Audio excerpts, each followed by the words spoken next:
Looking deeply inside nature through the magnifying glass of science, designers extract principles, processes, and materials that are forming the very basis of design methodology. From synthetic constructs that resemble biological materials to computational methods that emulate neural processes, nature is driving design. Design is also driving nature. In realms of genetics, regenerative medicine, and synthetic biology, designers are growing novel technologies not foreseen or anticipated by nature. Bionics explores the interplay between biology and design. As you can see, my legs are bionic. Today, I will tell human stories of bionic integration, how electromechanics attached to the body and implanted inside the body are beginning to bridge the gap between disability and ability, between human limitation and human potential. Bionics has defined my physicality. In 1982, both of my legs were amputated due to tissue damage from frostbite incurred during a mountain climbing accident. At that time, I didn't view my body as broken. I reasoned that a human being can never be broken. Technology is broken. Technology is inadequate. This simple but powerful idea was a call to arms to advance technology for the elimination of my own disability and ultimately to the disability of others. I began by developing specialized limbs that allowed me to return to the vertical world of rock and ice climbing. I quickly realized that the artificial part of my body is malleable, able to take on any form, any function, a blank slate for which to create perhaps structures that could extend beyond biological capability. I made my height adjustable. I could be as short as 5 feet or as tall as I'd like. So when I was feeling badly about myself, insecure, I would jack my height up. But when I was feeling confident and suave, I would knock my height down a notch just to give the competition a chance.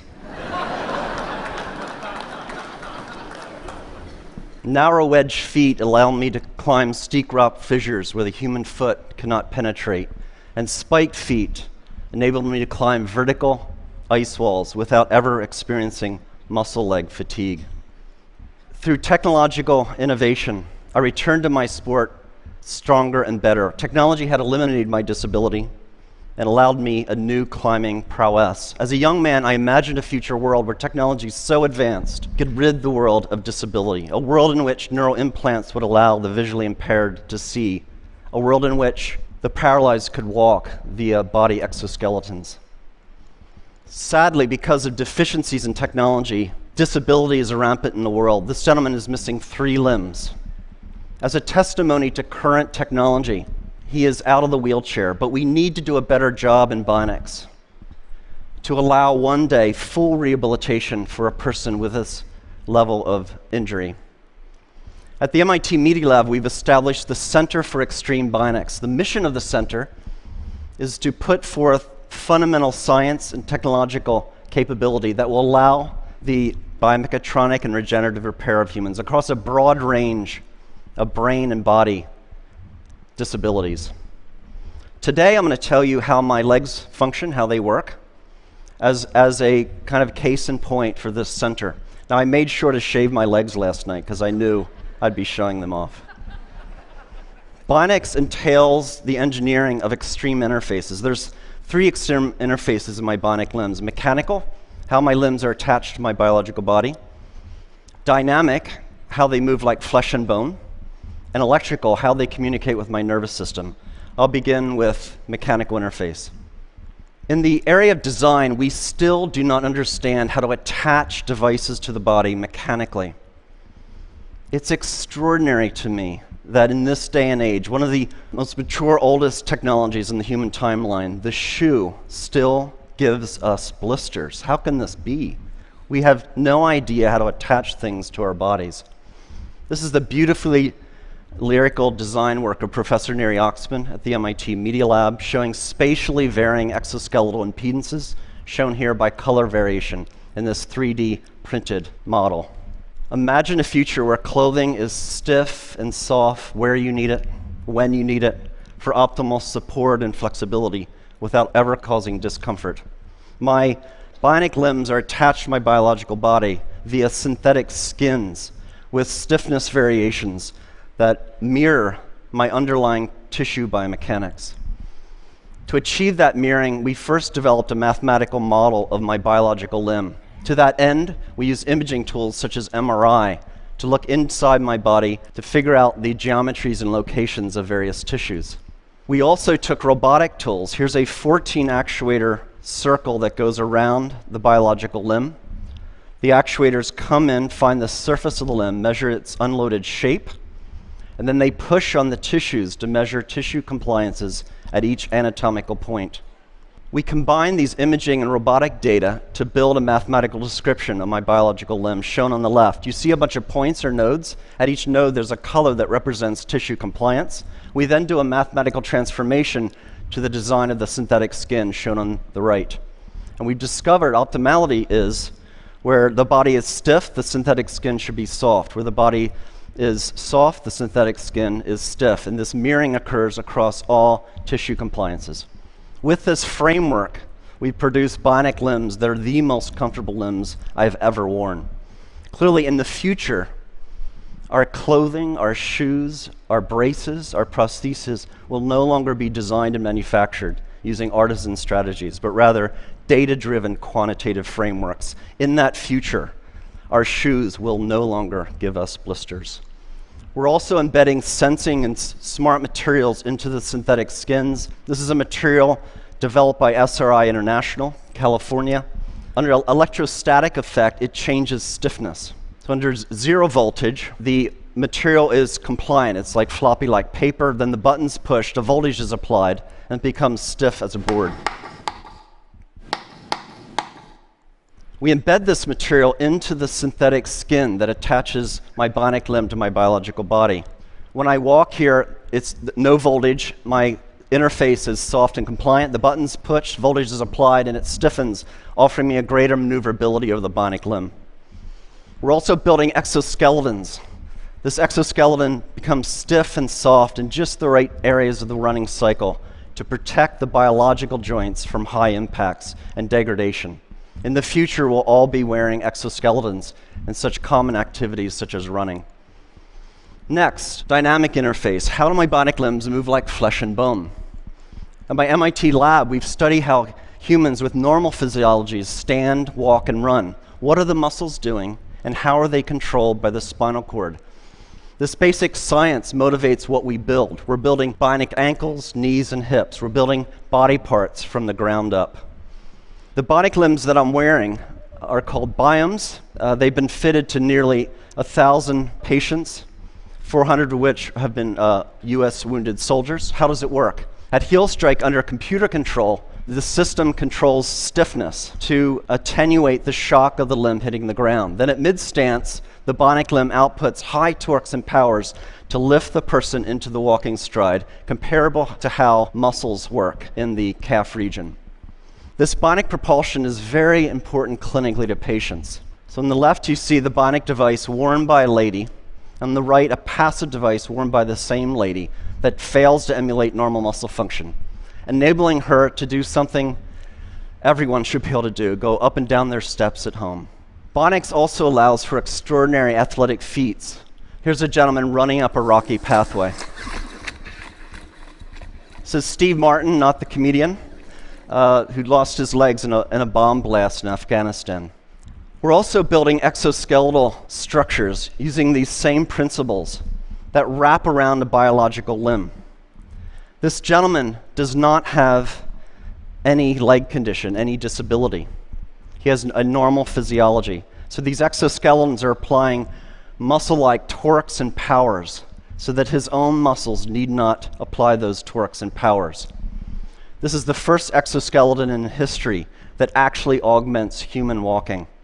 It significantly reduces metabolic cost.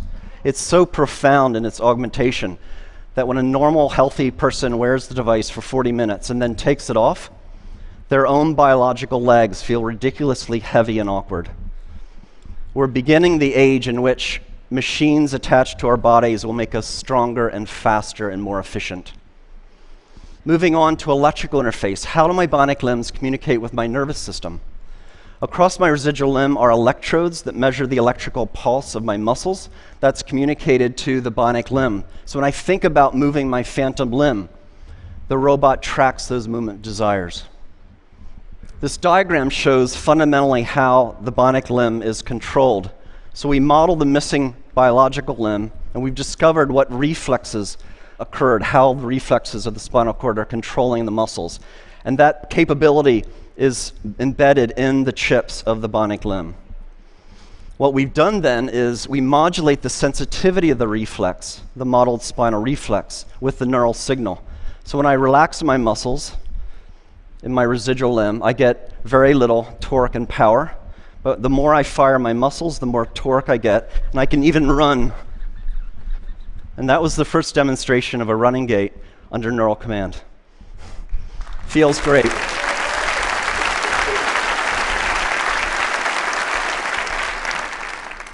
We want to go a step further. We want to actually close the loop between the human and the bionic external limb. We're doing experiments where we're growing nerves, transected nerves, through channels or microchannel arrays. On the other side of the channel, the nerve then attaches to cells, skin cells and muscle cells. In the channels of motor channels, we can sense how the person wishes to move. That can be sent out wirelessly to the bionic limb.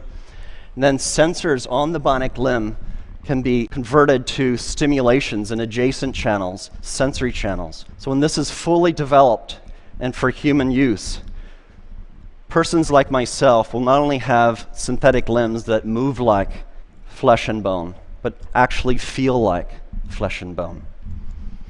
This video shows Lisa Millette shortly after being fitted with 2 bionic limbs. Indeed, bionics is making a profound difference in people's lives. Oh my God. Oh my God, I can't believe it. It's just like I've got a real leg. Now don't start running. Now turn around and do the same thing walking up. Walk up, get on your heel to toe like you would normally just walk on level ground. Try to walk right up the hill. Oh my God. They're pushing you up? Yes, I'm not even, I can't even describe it. It's pushing you right up. Next week, I'm visiting the centers. Thank you. Thank you. Thank you. Next week, I'm visiting the Center for Medicare and Medicaid Services, and I'm going to try to convince CMS to grant appropriate code language and pricing so this technology can be made available to the patients that need it. Thank you. It's not well appreciated, but over half of the world's population suffers from some form of cognitive, emotional, sensory, or motor condition. And because of poor technology, too often conditions result in disability and a poorer quality of life. Basic levels of physiological function should be a part of our human rights. Every person should have the right to live life without disability if they so choose. The right to live life without severe depression. The right to see a loved one in the case of seeing impaired. Or the right to walk or to dance in the case of limb paralysis or limb amputation. As a society, we can achieve these human rights if we accept the proposition that humans are not disabled. A person can never be broken. Our built environment, our technologies are broken and disabled. We, the people, need not accept our limitations, but can transcend disability through technological innovation. Indeed, through fundamental advances in bionics in this century, we will set the technological foundation for an enhanced human experience, and we will end disability. I'd like to finish up with one more story, a beautiful story. The story of Adrianne Haslet-Davis. Adrianne lost her left leg in the Boston terrorist attack. I met Adrianne when this photo was taken at Spaulding Rehabilitation Hospital. Adrianne is a dancer, a ballroom dancer. Adrianne breathes and lives dance. It is her expression. It is her art form. Naturally, when she lost her limb in the Boston terrorist attack, she wanted to return to the dance floor. After meeting her and driving home in my car, I thought, I'm an MIT professor. I have resources. Let's build her a bionic limb to enable her to go back to her life of dance. Brought in MIT scientists with expertise in prosthetics, robotics, machine learning, and biomechanics. And over a 200-day research period, we studied dance. We brought in dancers with biological limbs, and we studied how do they move? What forces do they apply on the dance floor?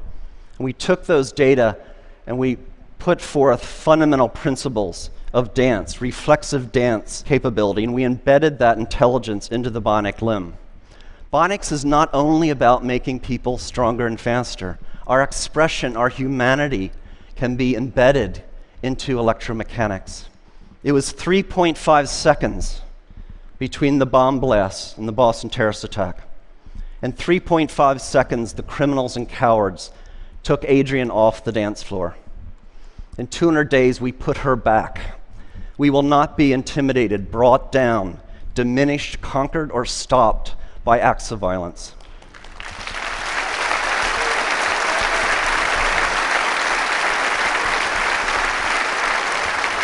Ladies and gentlemen, please allow me to introduce Adrianne Haslet-Davis, her first performance since the attack. She's dancing with Christian Leitner.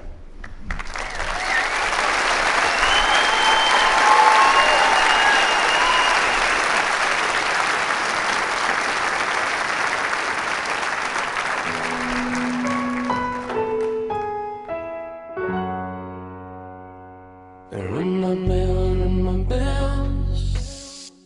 Ring my bell, ring my bells. Ring my bell, ring my bells. Ring my bell, ring my bells. Sometimes you love it, sometimes you don't. Sometimes you need it, then you don't, and you let go.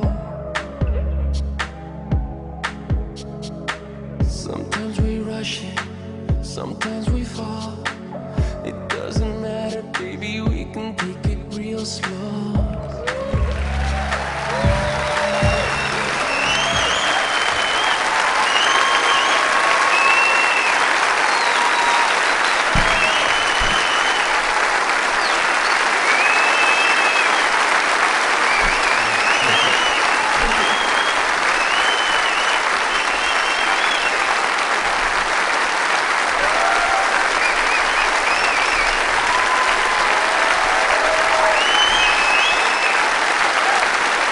Ladies and gentlemen, members of the research team, Elliot Rouse and Nathan Bertarzi.